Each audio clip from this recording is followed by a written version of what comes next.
আজ বৃহস্পতিবার, তো বৃহস্পতিবার দিনে নিরামিষের মধ্যে আমি আজকে এই সবজিটা করলাম। তো তার জন্য আমি এখানে ভাবছিলাম কি রান্না করি। তার মধ্যে আমি কতগুলো সবজি কেটে নিয়েছি। সেখানে কুমড়ো নিয়েছি, বিম কড়াই নিয়েছি, আর একটু চিচিঙ্গা নিয়েছি।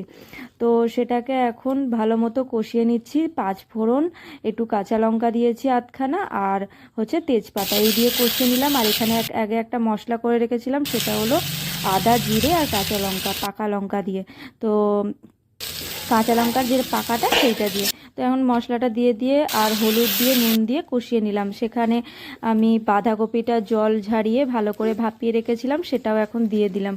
তো এখন এটাকে কষাতে থাকছি। আর তার মধ্যে আজকে মেন জিনিস আর একটা দেবো, সেটা হচ্ছে ভেজানো ছোলা।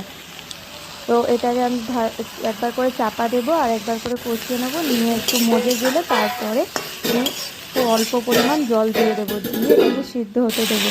আর লাস্টে আমি অল্প পরিমাণ চিনি দিয়ে দেবো। তো নিরামিষ রান্নায় চিনি আমি সবসময় দিই।